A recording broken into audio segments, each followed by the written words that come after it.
Chapter 6. Police Chief, Captain Stacy, says that there is still an ongoing search for the criminals who were taken from their cells 3 weeks ago. The Korean news reporter informed on her TV the woman stood in front of a large, gaping hole on the side of the prison wall. It was taped off with warnings of caution and construction signs. Captain Stacy urges civilians to remain cautious until they are apprehended. Back to you, Mark. Mary Jane took a drink of her evening coffee, not really paying attention to the news on the television screen. It was really her dad who was watching it, anyway. "Thanks, Deborah," the news anchor said to the camera, with too white of a smile compared to his rather orange complexion. In other news, citizens of New York wonder about Spider-Man's sudden disappearance.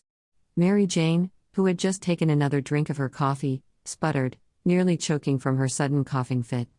Her dad let out a grunt of annoyance at her disruption as he took a swift swig of his beer, already on his 5th drink of the night, but Mary Jane paid him no mind. Her attention was now wrapped on the screen before her. It has been 2 weeks since the last known sighting of New York's personal wall crawler, when he had been spotted chasing a van in a high-speed chase through Manhattan. Entranced, her attention was completely fixated on the screen, drinking in every word. Despite herself, she found herself right on the cusp of daring to hope again that perhaps the news anchors would finally give her word of what she has been so desperately waiting to hear. Every time Mary Jane left the house now, to walk the streets of Brooklyn or even Manhattan, she found herself looking up more often than she has ever done before, hoping to catch the sight of red and blue among the towering skyscrapers. So far, she has been left disappointed. Here to comment more on the issue is Editor-in-Chief of the Daily Bugle, J. Jonah Jameson. The camera panned to the left, to reveal an upper middle-aged man with an even mix of brown and gray hair, which seemed to look oddly flat on the top. The man's eyes looked small compared to the wideness of his mouth, which was topped with a wide mustache. "Mr. Jameson," the anchorman, Mark, began. "What do you have to say about Spider-Man's disappearance? Do you think that it's temporary or is he gone for good?" But Mr. Jameson hardly looked concerned about Spider-Man's lack of whereabouts. No. In fact, he looked smug. "I say good riddance to that menace," he said with a hard, rasping bark of a voice. Mary Jane's jaw dropped. That no-good wall crawler has been nothing but a nuisance to the city of New York since he first showed up. Mr. Jameson continued, getting a little red in the face as he worked himself up in his rant. A vein began to bulge on the man's forehead as his face tightened and scrunched while in the midst of his diatribe. "I have it on good authority that Spider-Man single-handedly crashed a plane onto the beaches of Coney Island. That is blatant disrespect for public property, which he should be fined and jailed for." If possible, Mary Jane gaped even further at the screen, unable to comprehend how this man was even able to say such horrible things about Spider-Man, who was probably the kindest, most down-to-earth hero there was out there. The headline at the bottom of the screen changed to, "Spider-Man, Menace?" And don't even get me started on the ATM store that he destroyed while robbing it months back. What was done about? Click. The screen turned black. Surprised, Mary Jane looked down at her own hand, not even having realized that she had reached for the remote to shut off the television until it was already done. "What the hell?" her dad exclaimed, immediately outraged as he turned his irritation on her. "I was watching that." "Well, I couldn't stand to watch another second of it," Mary Jane seethed coolly, still feeling the disgust roiling within her as the hateful J. Jonah Jameson's words still bounced around in her brain. As she stood from the couch, she kept the remote still clasped tightly in her hand, taking it with her as she made her way towards the kitchen. "Then leave the fucking room." Her dad argued back as he stood harshly up from the couch, as well, but he stumbled from the abrupt movement as a bit of beer sloshed onto his white shirt. His leg knocked into the coffee table, where her mug toppled over and shattered into sharp ceramic pieces that scattered over the floor. He didn't take notice of the damage as he took thundering steps toward her. Turning to face him, Mary Jane shook her head as she stepped backward, matching his every pace. "How can you stand to poison your mind with that garbage? I mean, to poison it more than it already is. You ungrateful bitch. Give me the fucking remote."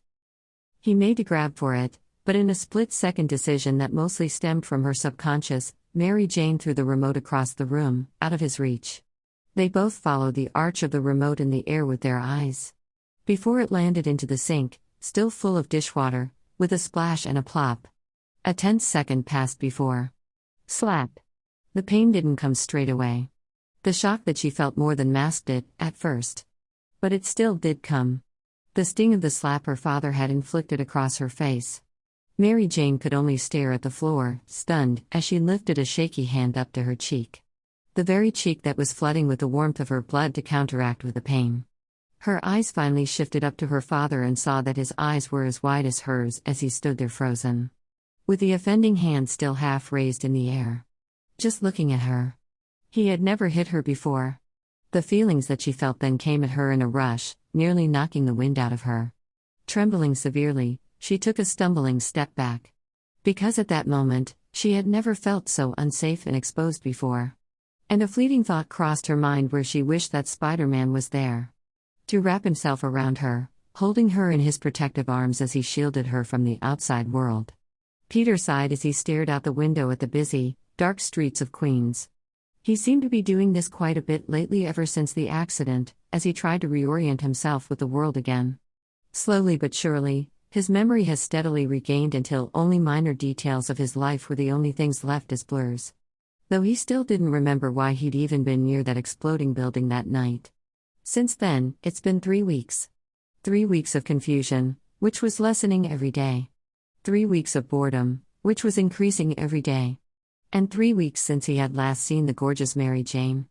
Peter sighed again, closing his eyes as he thought of her, resting his chin onto his folded arms on the windowsill as he pictured her warm, beautiful face in his mind's eye. Mary Jane has crossed his thoughts once or twice since he had first woken up in his bedroom the day after initially meeting her. All right, so she has crossed his mind a lot since meeting her. Numerous times a day, in fact. With his regaining memory, Peter has since come to realize how big of a deal it was that Mary Jane had protected his secret identity the way that she did. He has been more than tempted to put on his Spider-Man suit and go out to try and find her again. He kept telling himself that it was just so that he could thank her for all that she's done for him, but Peter knew the actual truth. He just wanted to see her again. Spend time with her. Laugh with her. Get to know her. Admittedly, he didn't know much about her, but what he did know, he liked. A lot. For one, he knew that she was selfless and caring from the way that she protected his identity as well as took care of him in his time of need. She was also confident from her overall demeanor, ambitious from talking about her dream of being an actress and a model. But there was also a level of depth in her eyes as she told him about how her parents fought a lot. It was clear to him, even with his jumbled mind, that there were a lot of layers to Mary Jane. Layers that have yet to be discovered, but Peter so desperately wanted to. But he couldn't just go and see her. For one, his aunt had banned him from being Spider-Man for the foreseeable future. Second, he didn't even have his suit, because Mr. Stark had it to fix it up for him when he had the time, which hadn't been easy for him to come by since Mr. Stark was currently in DC with General Ross, and the final reason was that it just wasn't a good idea to get Mary Jane tangled up in the web that was Spider-Man's life. It took a while for Peter to come to this conclusion, and when he did, he knew that it was the responsible thing to do. It would be different if Mary Jane knew him as Peter Parker, but for her to spend time with him as Spider-Man? It was out of the question. Or is it? Peter stood harshly from his seat by the window as he tried to shake away the involuntary thought from his head. He started to pace subconsciously back and forth through the tiny bedroom as he raked a hand through his wavy, brown hair. Of course, this was all under the assumption that Mary Jane even wanted to see him again. He ran a hand down his face and groaned.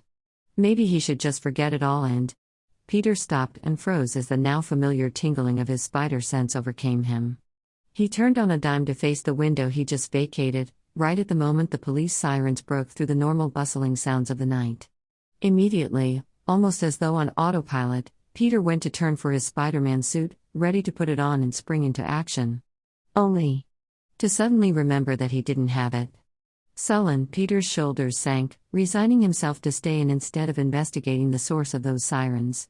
That is, until the fearful screams coming from a horde of people off in the distance met his ears. Peter's head snapped up at the alarming noise before his eyes caught on something red and blue out of the corner of his eye. He focused his attention on the floor of his open closet, where the colorful fabric of his first Spider-Man suit lay in a heap. The one he had before Mr. Stark gave him the upgrade. The suit that he had beat the Vulture in. Peter walked towards the suit and picked it up before he examined it with a pondering eye. When suddenly, the sharp pain in his brain forced a new memory on him. as he remembered the last words his Uncle Ben told him. Peter. With great power, must also come great responsibility. It wasn't a matter of choice that he go out and stop whatever was hurting those people out there. It was a matter of responsibility. My responsibility, Peter whispered, before he whipped off his shirt and jeans, once again becoming who he was meant to be. What will happen next? You'll have to wait and see. Please leave a comment on what you thought of the chapter. Helpful hint? Reading comments helps to motivate me to write faster. Smile.